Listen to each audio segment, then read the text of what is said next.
was killed. Well, Nabila Ramdani is a journalist and expert on Middle East who has interviewed Colonel Gaddafi and recently visited Libya. She joins us now in the studio. Thanks very much indeed for coming in. First of all, it seems clear now from some of the footage that's coming out of Sirte that Colonel Gaddafi was actually captured alive. Very much so. He was captured alive. It seems that he was dragged through the streets of Sirte as well before being shot dead. And these are quite disturbing images coming through. And it has to be said as well that it doesn't reflect well on how the National Transitional Council forces are administering justice. It in effect reflects the fact that they're not quite ready to administer justice through the rule of law and indeed due process. And it, dare I say, it also gives us an indication as to how the various militias involved in the conflict are going to settle the differences. Indeed. I mean, we'll come on to Libya's future in a second. But it also seems clear that he was in this convoy that was targeted by NATO, which was hit just before he was killed. Very much so, and this in fact says a lot about how Gaddafi was undone, if I may put it that way. It's clearly a combination of NATO firepower, who has been supportive of the rebel forces throughout this 8-month bloody conflict, and indeed rebel forces fighting on the ground. So I don't think it is no coincidence that NATO forces were striking on the very location where he was found.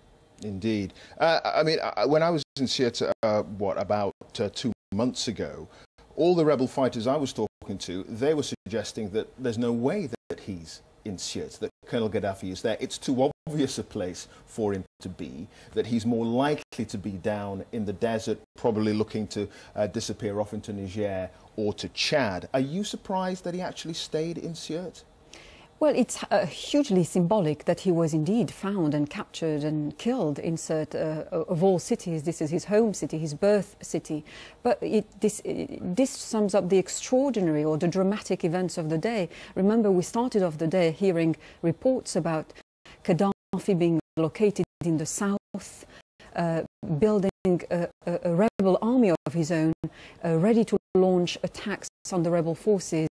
And a few hours later, the Battle of Sirte turned out to be the last battle against the regime, and effectively bringing a closure to his 42 years of tyranny. Yeah, it also explains why the fighting was so fierce in Sirte.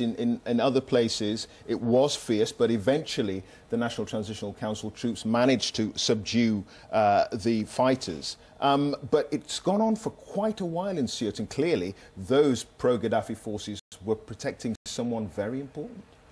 Very much so. These have been the suspicions of commanders within the rebel forces, saying that the reason why the infighting was so fierce was perhaps because a big fish was hiding in Sirte. Now, speculations have been put forward about the fact that his sons and more crucially his son Muammar, who was heading a brigade fighting alongside his father since the beginning of the conflict, was located there, and so they were after him, and his other son indeed, Saif al-Islam, who was at some point tipped to be the heir. And of course we don't know if Saif or Muammar are still alive, or whether they're still in the country.